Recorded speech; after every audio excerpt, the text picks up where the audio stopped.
하나님께서 우리와 함께 하십니다. 성령 하나님께서 지금 이 자리에 운행하고 계십니다. 날마다 우리와 함께 하셔서 하나님을 노래할 수 있게 하시는 성령님, 우리 주님을 바라볼 수 있게, 우리의 시선을 높일 수 있게 우리를 도우시는 성령님께서 하나님께 고백할 수 있는 마음을 허락하실 것입니다. 모든 짐 내려놓고 가는 주 앞에 목마른 예배자, 주 음성 듣기를 원하네. 주 얼굴 보기를 원하네. 모든 짐 내려놓고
주님을 높이며 경배합니다. 성령 하나님 이곳에 가득한 주님을 높이며 예배합니다. 주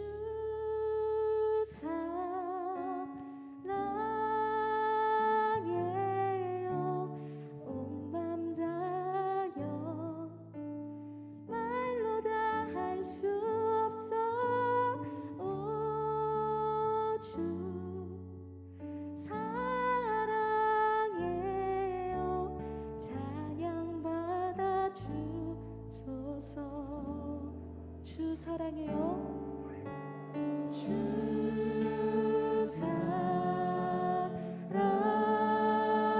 사랑해요.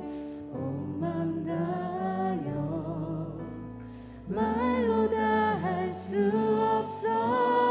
오 주 사랑해요.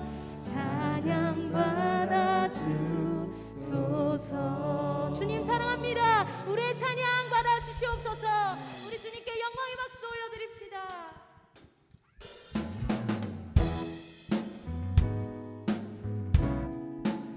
주님을 노래할 때 우리의 영혼이 가득 채워질 것입니다. 내 마음을 가득 채운 주야 찬양과 사랑 어떻게 표현할 수 있나. 수많은 찬양들로 그만 표현할 길 없어. 다시 고백합니다. 한 번 더 내 마음을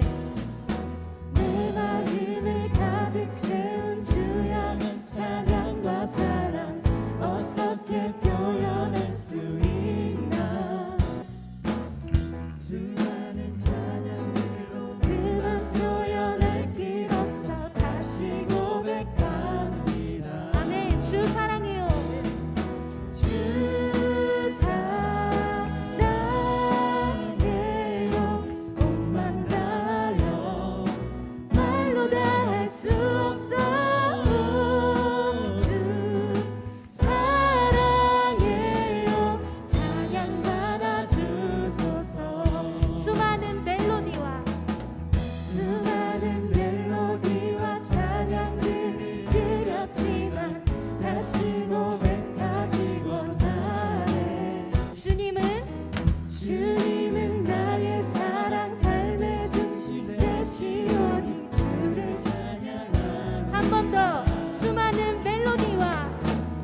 주의 은총 받은 자여라. 주께서 이 자리에 함께 계심을 아노라. 언제나 주님만을 찬양하며 따라가리니 시험을 당할 때도 함께 계심을 믿노라. 이 믿음도 굳세라. 주가 지켜주신다.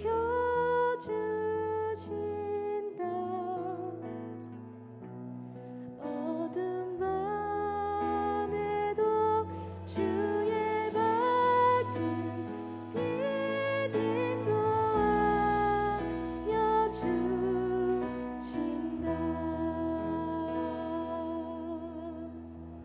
2절로 고백합시다. 주님이 뜻하시니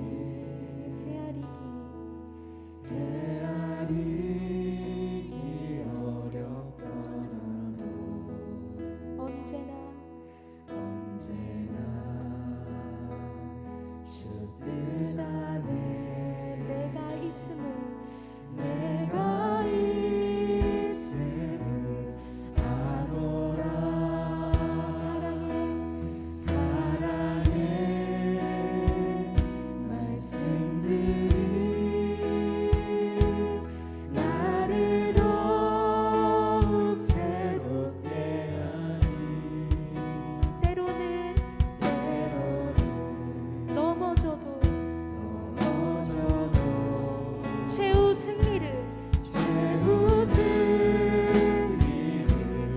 믿노라. 이 믿음도 굳세라. 주가 지켜주신다.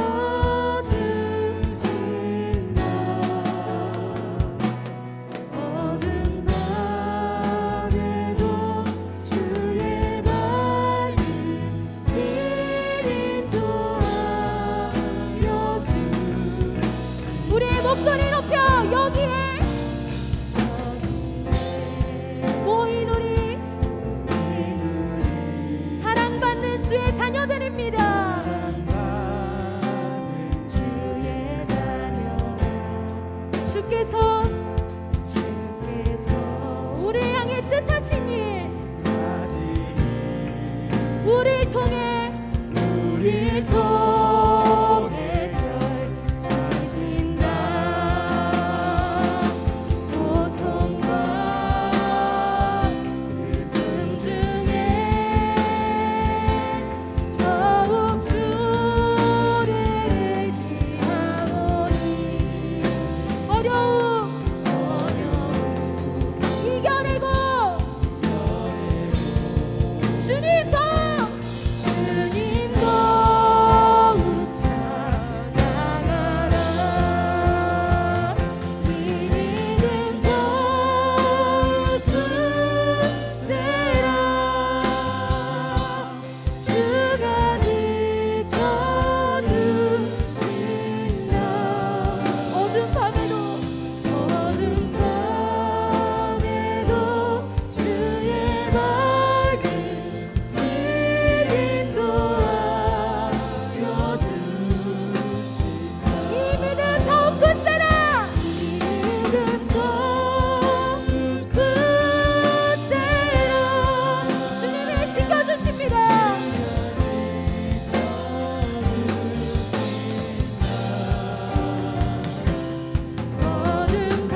우리를 지켜주십니다. 우리 하나님께서 우리를 날마다 함께 하시고 우리와 동행하시고 주님의 그 밝은 빛으로 우리를 비춰주십니다. 하나님, 우리가 눈을 들어 주님을 바라보게 하십시오. 우리가 이 어려운 상황과 이 어두운 세상에 시선을 두지 말게 하시고 오직 빛이신 하나님, 세상의 만물의 주인이신 하나님께 시선을 두고 하나님을 향하여 나가게 하십시오. 주님 이름 세 번 부르시고 주님께 나가겠습니다. 주여!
아버지, 우리를 보호하시고 지켜주심에 감사합니다. 날마다 우리와 함께 하심에 감사합니다. 언제나 어디서나 우리를 보호하시고 우리를 향하신 주님의 그 눈동자가 주님 우리를 지키시고 계심을 우리는 믿습니다. 하나님, 주님께서 우리를 향하신 것처럼 우리도 언제나 어디서나 주님을 향한 시선을 놓치지 말게 도와주십시오. 우리가 어려움이 있을 때라도 힘든 일 가운데서도 주님을 향한 우리의 마음, 우리의 열정 결코 멈추지 말게 성령 하나님 우리와 함께하여 주옵소서. 우리의 마음을 붙잡아 주시옵소서. 말씀 전하시는 목사님 가운데에 성령의 기름 부으시고 하나님께서 우리에게 말씀하실 바를 말하여 주시옵소서. 그 입술을 통하여 성령 하나님 일하여 주시옵소서. 우리의 심령 가운데에 주의 말씀으로 채워 주시옵소서. 이 모든 말씀 예수님의 이름으로 기도드립니다. 아멘.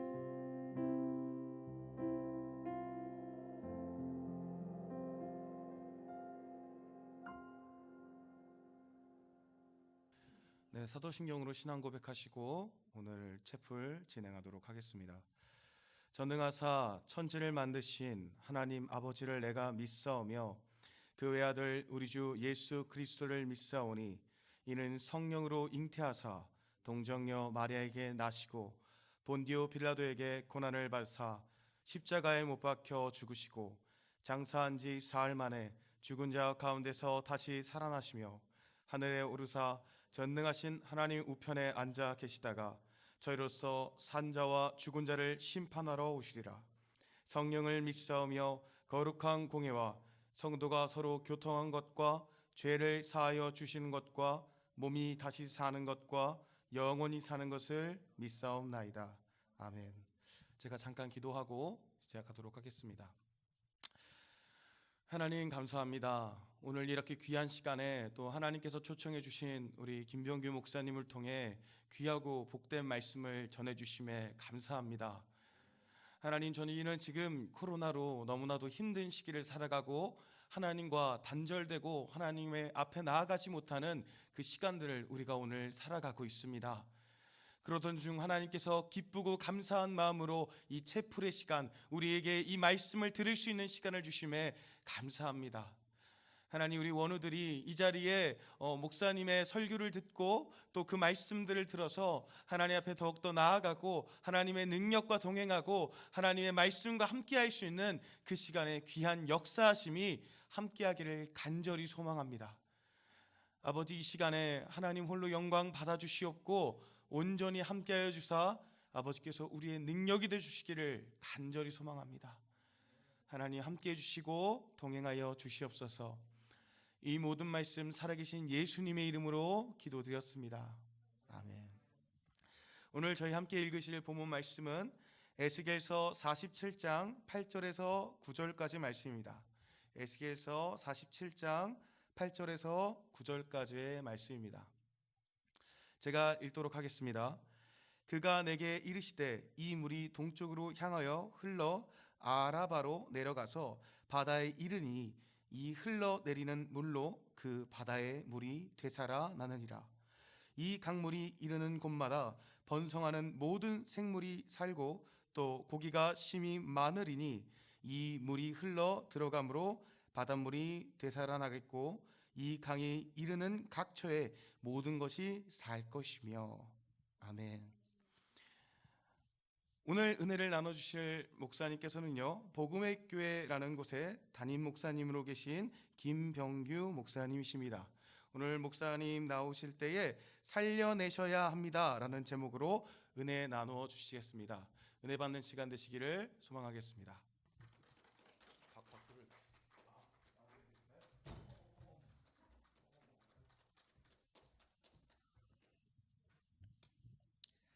샬롬, 반갑습니다. 이렇게 다 뵙지는 못하지만 영상으로 주 안에서 함께 말씀을 나누고 기도할 수 있어서 주님께 너무 감사드리고요.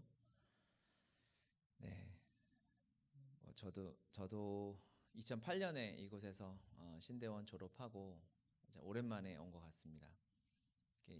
같은 성령 안에서 하나님의 나라를 꿈꾸며 동역하는 또 신학생들과 말씀을 나눌 수 있어서 너무 감사했고, 이곳에서 말씀을 나누라는 연락을 받고 기도했을 때 주님 어떠한 마음으로 나눠야 합니까?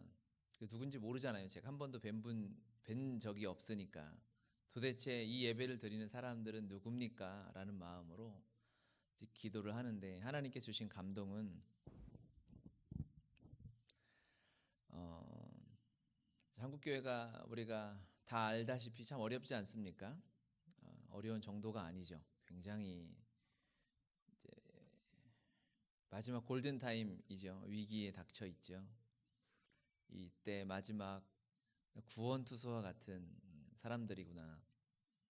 9회 말 투아웃에 몰려 있을 때 대타로 나와서 팀을 살려낼 수 있는 그 마지막 주자가 아닌가라는 그러한 마음에 감동을 주시더라고요. 왜냐하면 여러분들이 또 신학을 하시고 신학교를 마치고 교회 현장으로 나가실 거고요. 선교 현장으로 나가셔서 영혼들을 만나고 살리실 텐데, 이분들이 그런 분들이겠구나. 우리 현장에도 많은 선배 목회자들이 계시지만 또 신대원 때 신학생 때 더 뜨겁지 않습니까? 그렇죠? 한 살이라도 젊을 때고 우리 함께 예배드리는 이렇게 신학생들이 예배를 통해서 또 이 신대원 또 신학교의 과정을 통해서 그 하나님이 여러분들을 향한 기대, 여러분들을 향한 부르심, 여러분들이 짊어져야 할 그 부담을 좀 알고 가면 좋겠다. 이게 때로는 부담일 수 있겠지만 그 거룩한 영적인 부담이 없이 주의 일을 할 수 없죠. 그런 생각이 들었습니다. 이제 이 마지막 용사구나, 마지막 타자들 앞에서 하나님이 이 마지막 때를 살아가야 할, 힘써 이겨내야 할 이들이 싸워야 될 대상에 대해서 하나님이 마음에 감동을 주시더라고요. 우리가 복음을 전하고 교회를 새롭게 하고 한국교회가 다시 한번 또 놀라운 부흥이 임하는데 누구와 싸워야 할까? 무엇과 싸워야 할까? 우리가 불교랑 싸울 필요는 없잖아요.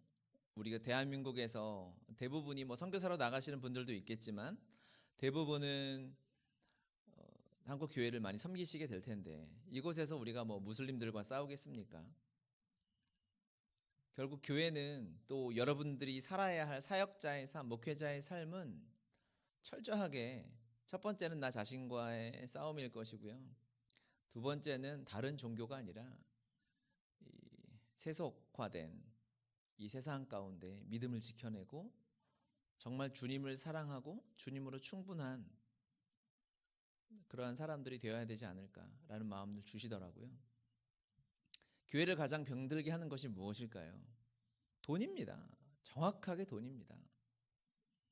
이런 말을 하고 하면 사람들이 아니 어떻게 돈 없이 선교하냐, 돈 없이 교회를 하냐라고 이야기하지만 비겁한 변명이죠.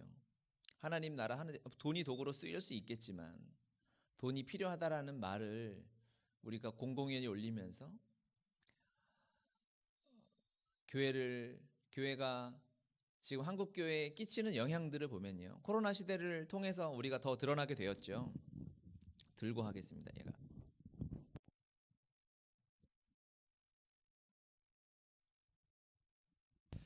코로나 시대를 지나면서 한국 교회의 실력이 다 이제 들통났지 않습니까? 저도 이제 졸업하고 우리 순복음 교단에 있는 교회에 있다가 여의도 교회 한 10년 정도 있다가 2017년에 개척을 했는데요. 교회를 개척하고 이제 처음에 시작할 때는 조그마한 장소를 얻었습니다. 그런데 제가 제 이야기하는 걸 좀 양해해 주시길 바랍니다. 제가 예배를 준비하면서 주님 이게 막 마음 부담이 있잖아요. 또 신학생들이면은 성경을 그래도 많이 읽고 많은 목사님들, 교수님들 설교를 들을 거잖아요.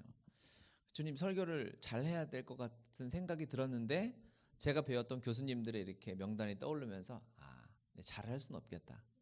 그냥 하자라는 마음을 주님이 주셔서 제가 교수님들보다 어떻게 잘하겠고 저야 뭐 이제 목회 시작한 지 한 10년 조금 넘은 목회자인데 수십 년씩 하신 분들보다 어떻게 설교를 잘하겠어요. 그 부담을 잘해야 된다는 부담을 내려놓으니까 너무 마음이 편하더라고요. 주님이 주시는 감동대로 이야기하고 이제 도망가자. 다시 올 일이 별로 없을 테니까 마음이 편해졌어요. 제가 개척을 하고 2017년 말에 이제 교회 처음에 학원을 빌려서 했었습니다. 우리 지체 중에 하나가 학원을 해서 주일날 학원 안 하니까 학원 강의실에서 조그맣게 저희 아이들까지 해서 10여 명이 예배를 드리다가 이제 한두 명씩 찾아오게 되고 조금 더 집중해서 훈련하고 예배하고 싶은데 그럴 장소가 필요해서 이제 교회 장소를 조그만한 한 5, 60평 되는 정도 공간을 얻으려고 하는데 교회를 주질 않습니다. 여러분들 한번 그냥 시험 삼아 한번 근처에 부동산 한번 가보십시오. 교회를 하고 싶은데 교회할 만한 곳이 있을까요? 없습니다. 있어도 잘 안 줍니다. 왜일까요? 교회는요, 여러분, 한국 사회에서 교회는 어떠한 공간일까요? 믿지 않는 사람들한테 기피 시설이 되어져 있어요. 건물주가 교회를 주지 않습니다. 다른 층에 피해를 준다는 것이죠. 근처에 대형 교회가 있는 주변 사람들을 한번 설문조사 한번 해보십시오. 교회가 있어서 당신은 좋습니까? 아니면 불편합니까? 대부분이 불편하다고 합니다. 차가 많죠. 시끄럽죠. 야밤에 철야 끝나고 막 왁자지껄 돌아다니죠. 교회가 그럴 수 없잖아요. 그런데 그것이 너무 상식화되고 일반화된 시대 아니겠습니까? 그리고 이제 뉴스에 어떤 교회의 문제, 목회자의 문제가 이제 보도가 돼도 아무런 느낌이 없죠.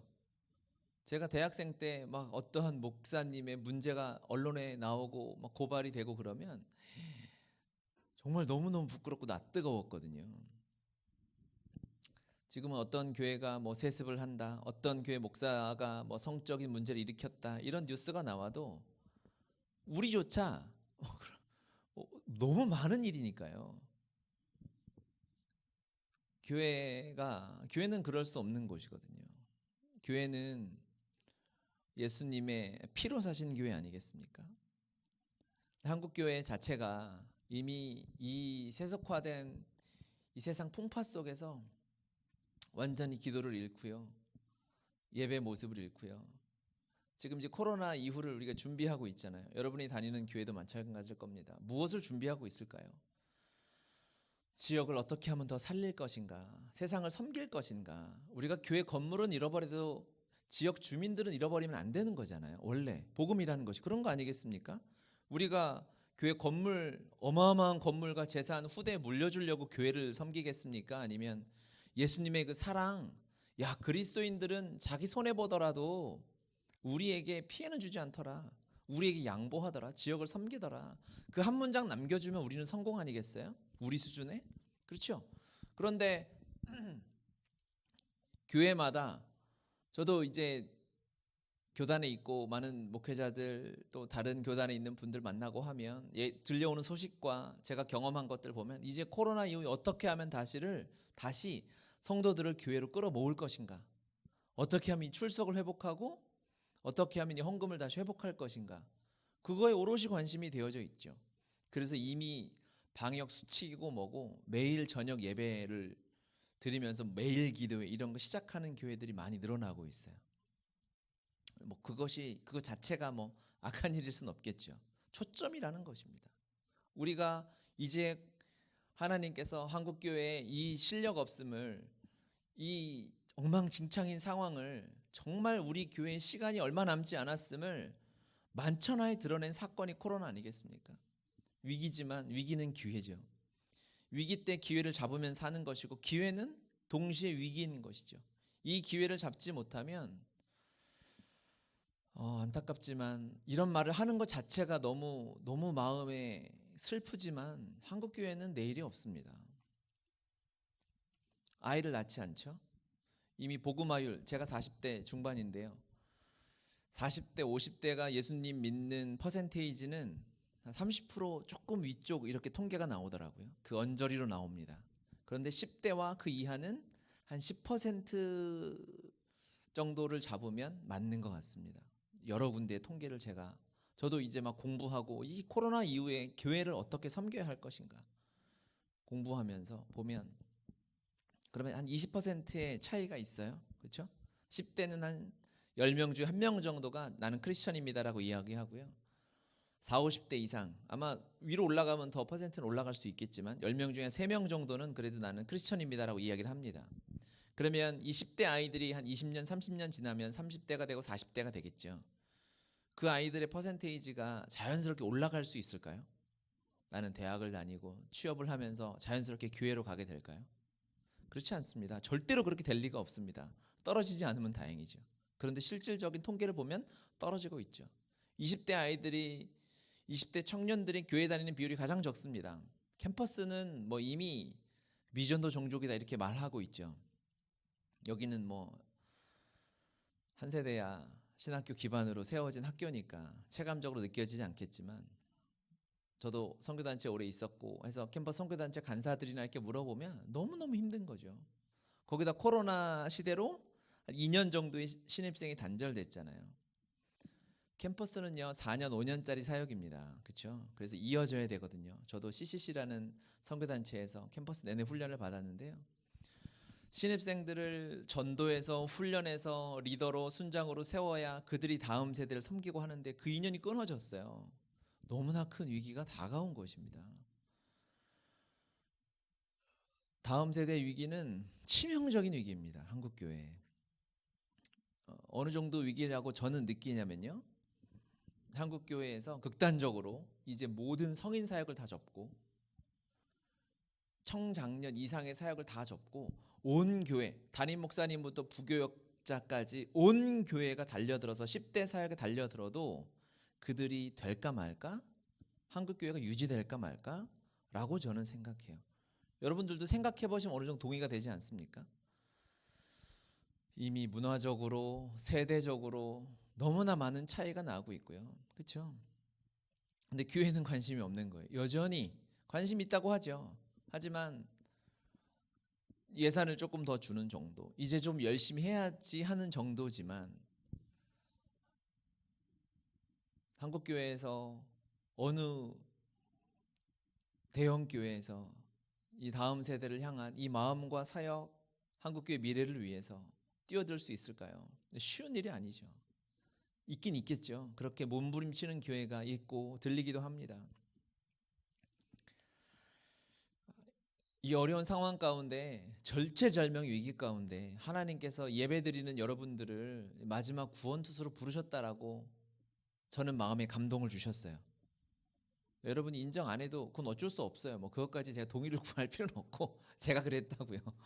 하나님 그런 마음을 주셨고 그런 마음으로 이 지금 신학을 준비하고 다음 사역을 준비하는 지체들에게, 동역자들에게 하나님의 마음이 좀 나누어지면 좋겠다라는 그런 마음으로 이 자리에 섰습니다. 결국 한 사람이죠. 이 예배드리는 여러분 한 사람이 제대로 서면 한 교회가 서는 것이죠. 그럼 한 가정이 서는 것이고요. 주님은 한 사람 위해서 오신 거 아니겠습니까? 그렇죠. 로마서 5장 19절에 한 사람이 순종하지 아니함으로 많은 사람이 죄인 된 것 같이 한 사람이 순종하심으로 많은 사람이 의인이 되리라.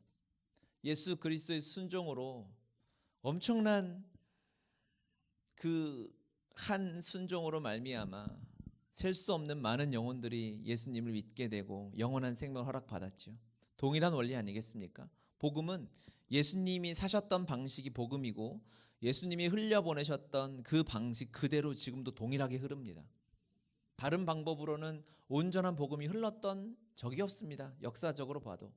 제국주의 시대에 수많은 힘과 돈과 군대를 가지고 정복하는 곳마다 복음을 전했지만 가는 곳마다 복음이 전부 다 변질되어져 있습니다. 중세시대 십자군 전쟁이 얼마나 큰 폐해를 가져왔는지 아시죠? 제가 있었던 선교단체 CCC가 캠퍼스 크루세이드 포 크라이스트라는 뜻이거든요. 그 약자입니다. 크루세이드, 주님을 위한 십자군이다 이런 뜻이죠.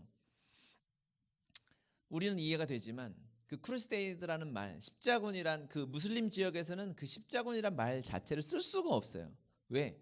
예수 이름, 복음을 전하고 성지를 회복한다는 명목하에 이방인들, 이교도들을 잔혹하게 죽였죠. 어린 아이부터 어른 할 것 없이. 그 역사적인 자료를 여러분 아마 기독교 교회사 같은 시간들을 배우면서 충분히 들으셨을 것입니다. 인간이 할 짓입니까? 그런데 그들이 무엇을 했죠? 십자가 깃발 들고 한 거예요. 말도 안 되는 일이 펼쳐지는 것이죠.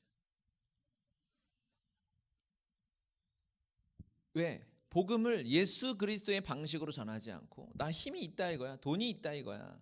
내가 가진 것이 좀 있다 이거죠.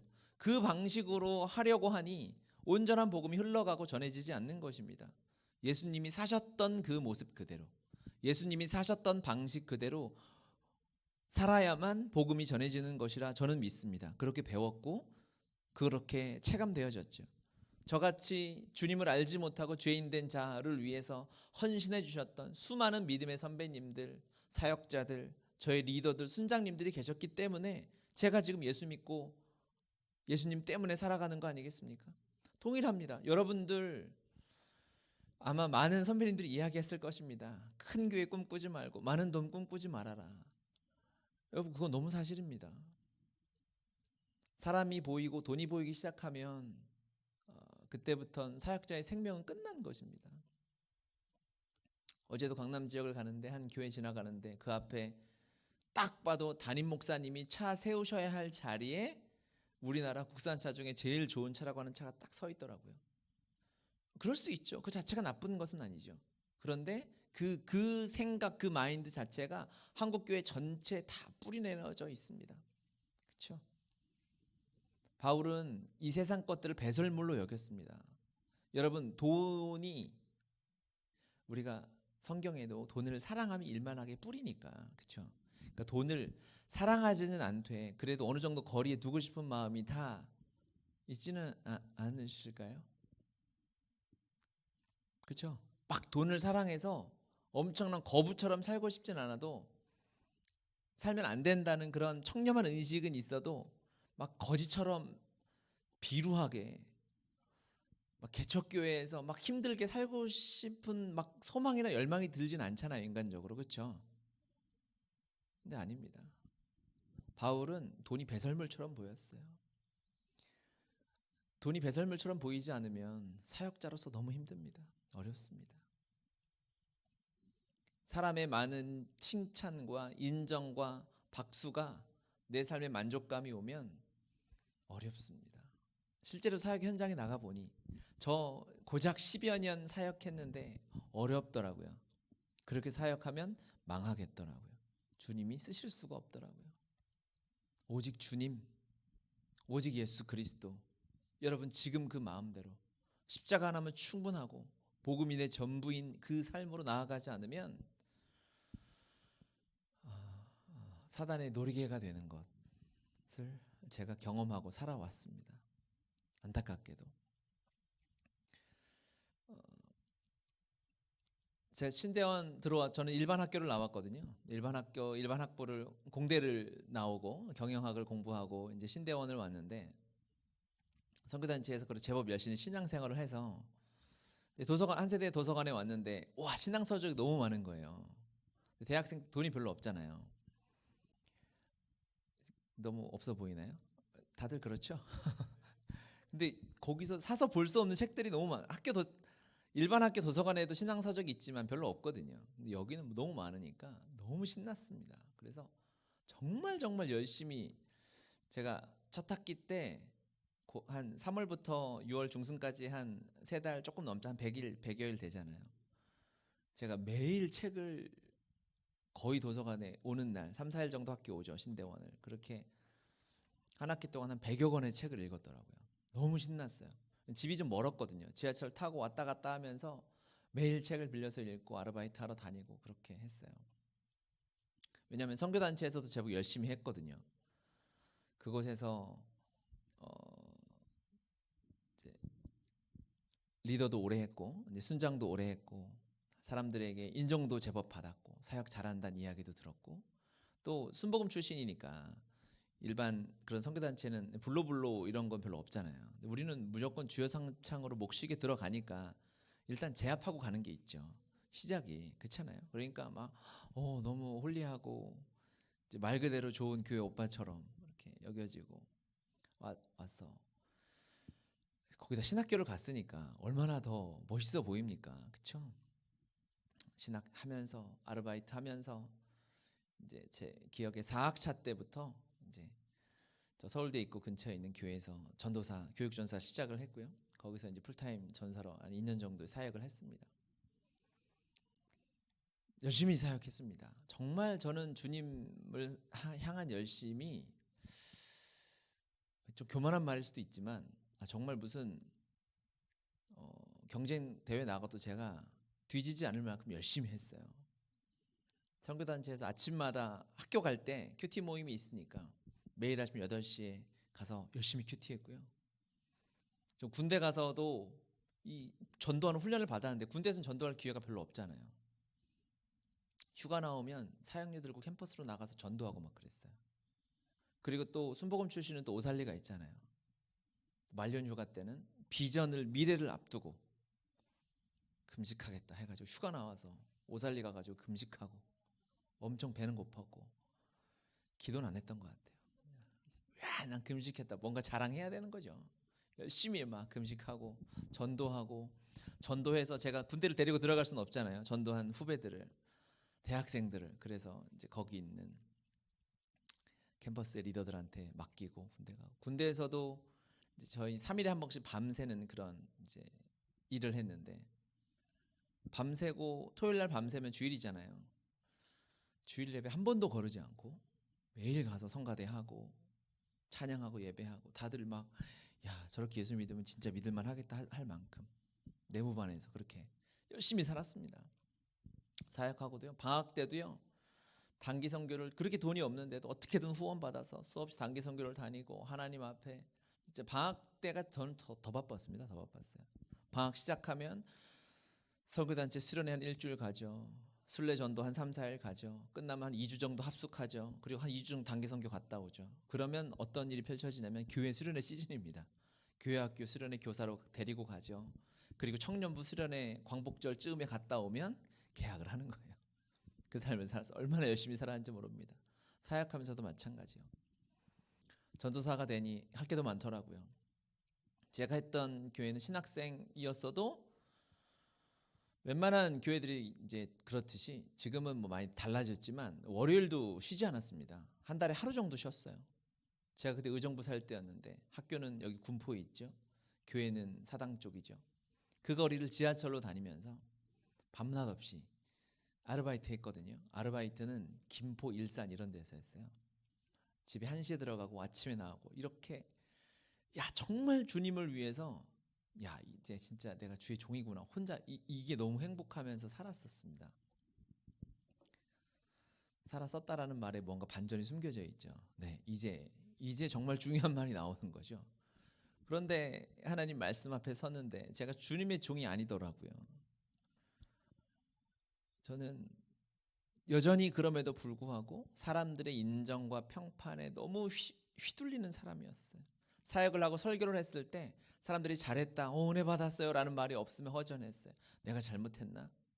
그리고 사람들이 인정하지 않으면 저 성도들이 저것들이 기도 안 해가지고 저거 내가 이렇게 좋은 말씀 전했는데 은혜도 못 받는다고 판단하고 정죄하고 돈을 사랑했습니다. 그리고 음란한 자였습니다. 사람들 앞에 서 있을 때는 너무 홀리하고 거룩하고 기타 치고 점프하고 설교하고 금식하고 성경 암송해대고 난리였지만 아무도 보지 않는 곳에 나 혼자 있을 때, 연인과 데이트할 때 철저하게 음란의 종이었어요. 이겨보려고 이 음란에서 이 나를, 내 자아를 사랑하고 나 자신을 사랑하고 나를 최고로 여기는 이 마음에서 벗어나려고 정말 금식도 수없이 하고요. 1년에 정기적으로 몇 번씩 금식하고 다 끊어보기도 하고 결단하기도 하고 수없이 했는데 안 되더라고요. 또 결정적인 순간에 조건과 상황이 내가 죄를 지어도 아무도 모르는 상황이 갖추어지면 저는 여전히 똑같은 죄인의 모습으로 살고 있더라고요. 저는 하나님보다 사람을 두려워했던 사람이었어요. 죄의 종이었어요. 제가 신학생 때 이야기입니다. 너무나 죄송하고 안타깝게도 이곳에서 열심히 신학을 공부하고 신앙서적을 막 읽어내고 한국교회를 살리겠다고, 북한에 선교하겠다고 그렇게 외치고 다니면서도 제 삶에는 이 죄의 굴레로부터 저는 벗어날 수 없는 자였습니다. 그때 주님이 저를 부르셔서 이 말씀을 주셨어요. 마태복음 7장 23절에 그때 내가 그들에게 밝히 말하되 내가 너희를 도무지 알지 못하니 불법을 행한 자들아 내게서 떠나가라 하리라. 예수님을 아는 사람들, 제자들이 나오잖아요. 와, 내가 주님의 이름으로 귀신을 쫓았습니다. 병든 자를 고쳤습니다. 기적을 행했습니다. 라고 이야기했는데 주님이 이 말씀을 하신 거예요. 나는 너희를 도저히 알지 못한다. 너는 내 종이 아니야. 나는 단 한 번도 너를 내 종으로 써본 적이 없어. 주님은 저를 쓰고 싶으셨는데 저는 주님을 이용해 먹었죠. 주님이 저를 쓰실 수는 없었던 거예요. 철저하게. 그래서 그 말씀 앞에서 2008년 1월이었습니다. 지금 말씀 앞에서 제가 깨달았어요. 제가 2008년 2월에 신대원 졸업했으니까 이제 신학교 마지막이었죠.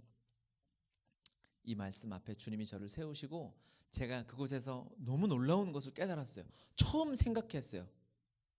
아, 내가 이렇게 살면 지옥에 가겠구나 라는 것을 깨달았습니다. 저는 신학생이었습니다. 순복음에서 자랐고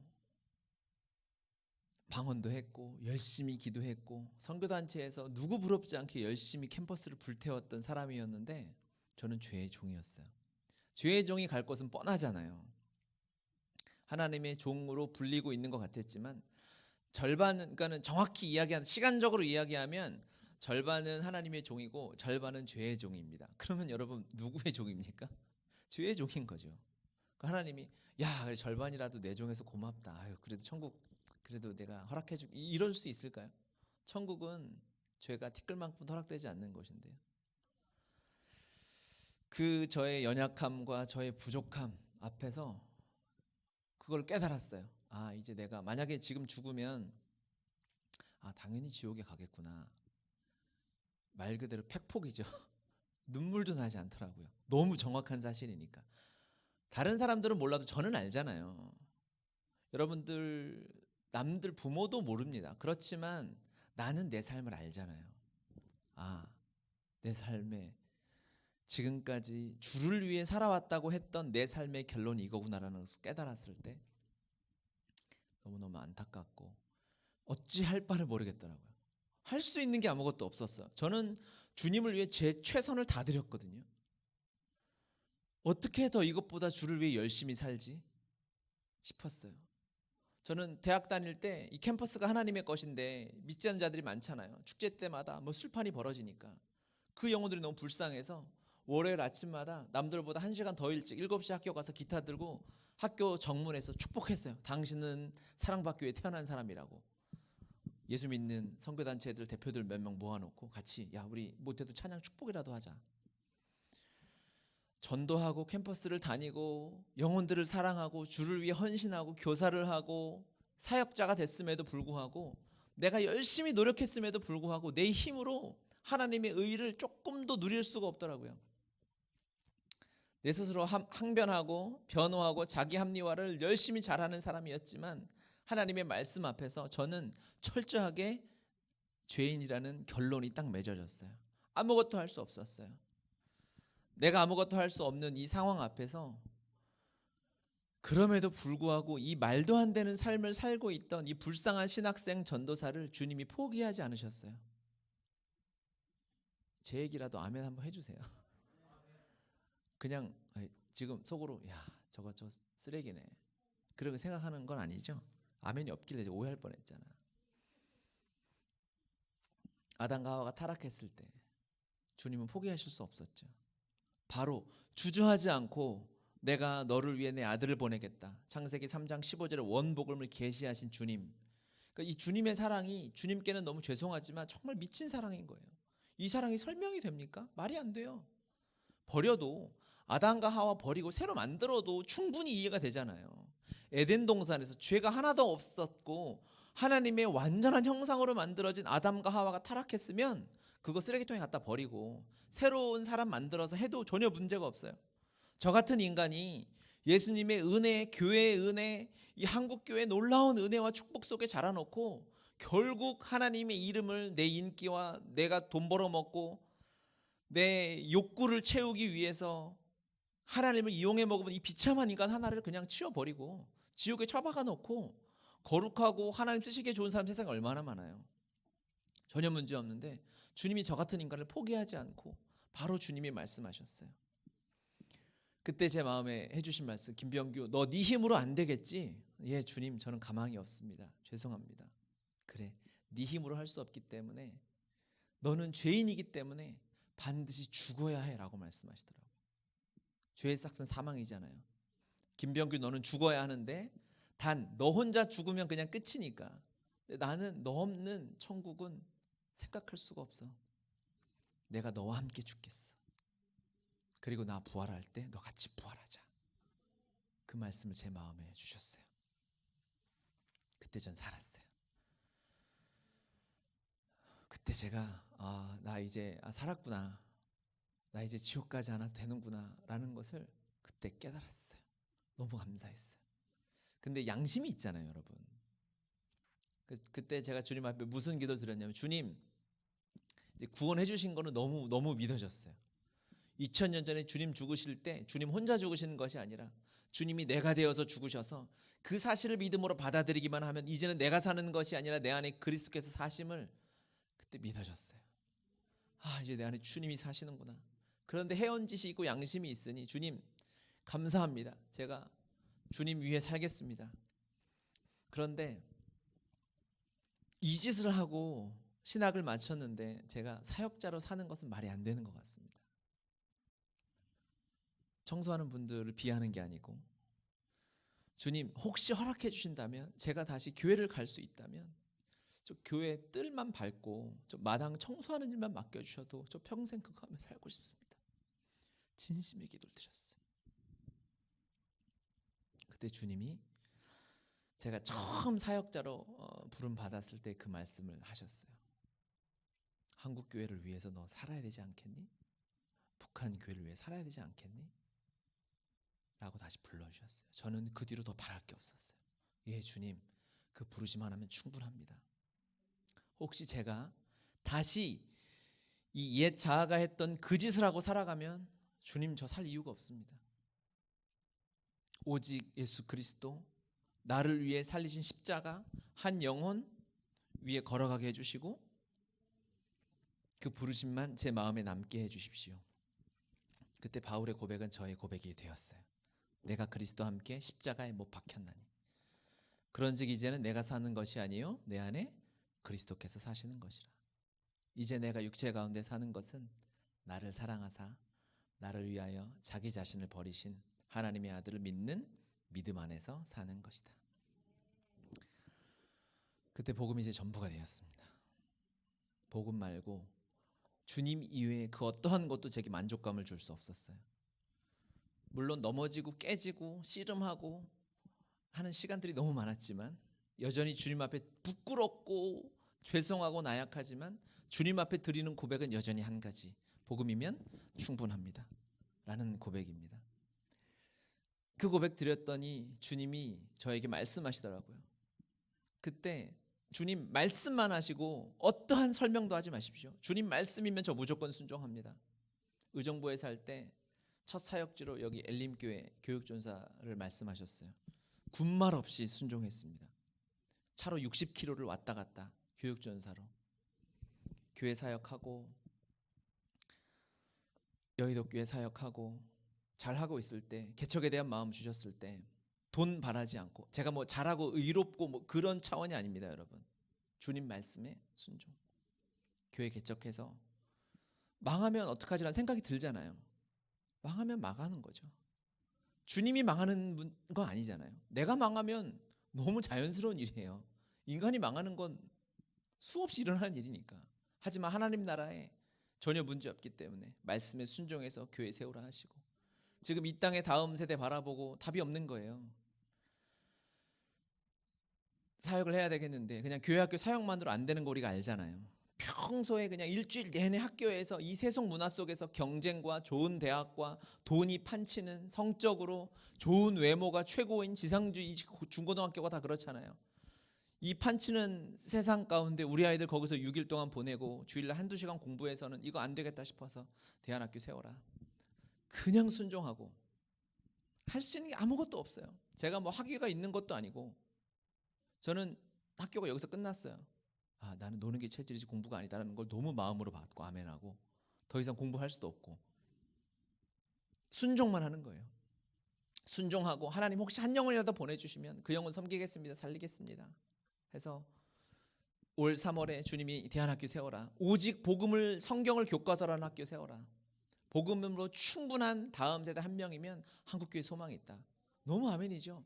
그거 하나면 충분했어요. 그거 붙잡고 주님이 학교 세우셔서 지금까지 인도해 오는데 저는 기적을 봤죠. 교회를 세울 때도 마찬가지. 이제부터 교회 개척한 이야기 시작하면 여러분 이제 밥을 못 먹어요. 시간도 제한이 있고. 그냥 간단히 얘기하면 네이버 검색해서 찾아갔어요. 건물주를 만났는데 건물주가 교회 하실래요? 그러면 월세 내지 말고 쓰세요. 이 일이 일어났어요. 이런 일이 수 없어요. 순종했더니 제가 뭐 인맥이 있습니까? 돈이 있습니까? 재산 공개 다 할 수 있어요. 공직자도 아닌데 저는 주님 앞에 온 재산을 바쳐라라는 말을 제일 좋아해요. 주님이 손해거든요. 대출이 더 제 자산보다 대출이 많기 때문에 전세 대출이 많아서 어렵지 않은데 난 전혀 어렵지 않아요. 주님의 말씀 그 부르심 순종해서 사람 보지 않고 돈 보지 않고 성공 보지 않고 그 길 따라가고 싶은 마음으로 여전히 씨름하고 있어요. 그렇게 한 영혼이 한 사역자가 여러분 그렇게 순종하면 저는 한국교회 소망이 있다고 믿어요. 그 구원 투수들 앞에 주님이 세워주셔서 영광입니다. 이 말도 안 되고 부끄럽고 엉터리 같은 삶을 나누게 하신 이유가 있겠죠.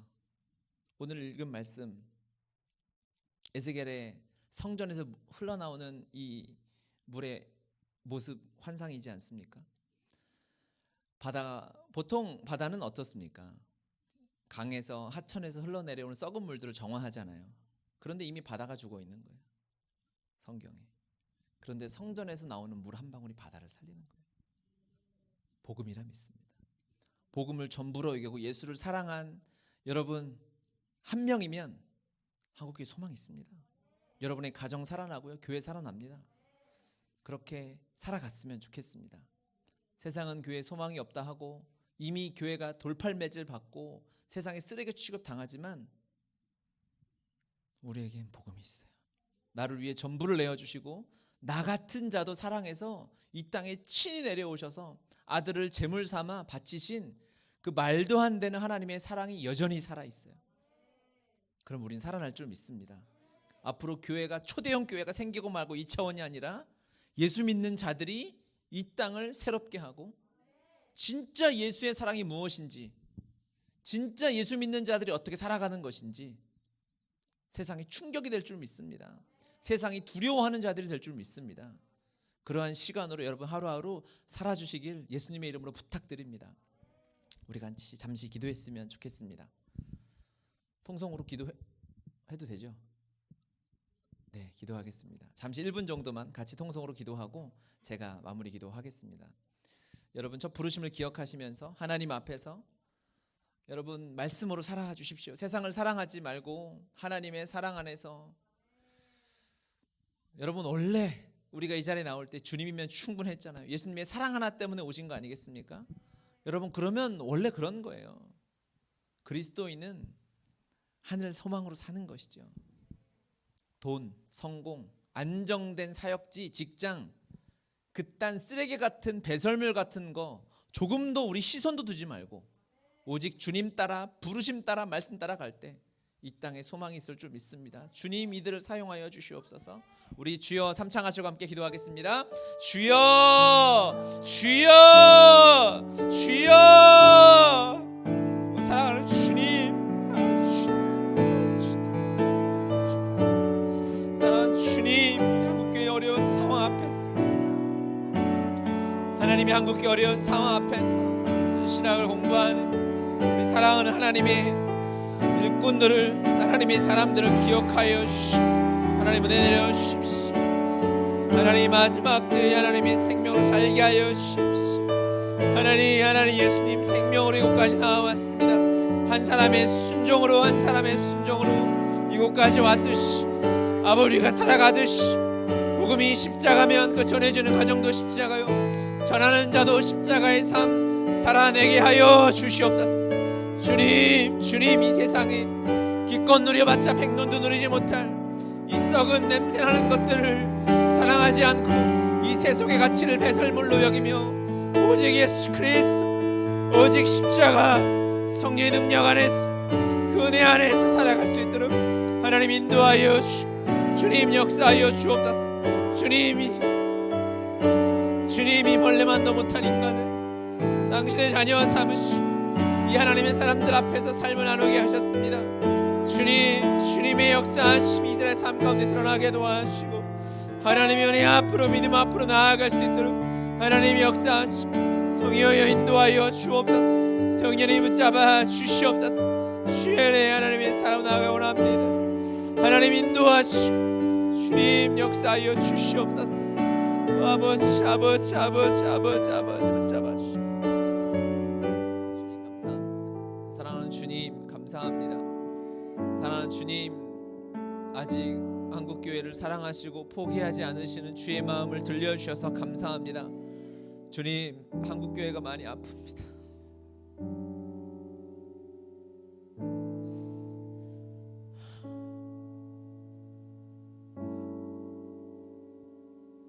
주님, 이 땅의 교회가 많이 병들었습니다.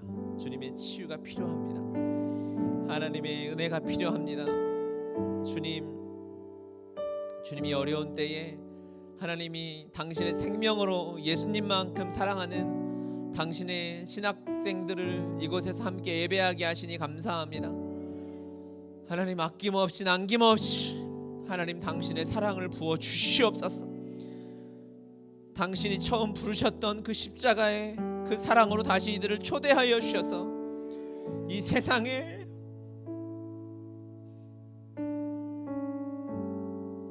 썩은 것들을 구하지 아니하는, 세상에 절하지 아니하는 오직 주님만 사랑하는 순결한 신부와 같은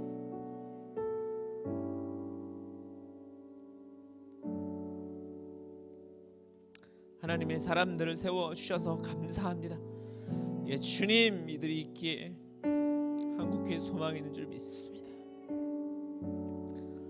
아버지, 우리 한 세대 신학생들이 살아서 우리 교회를 살려낼 줄 믿습니다.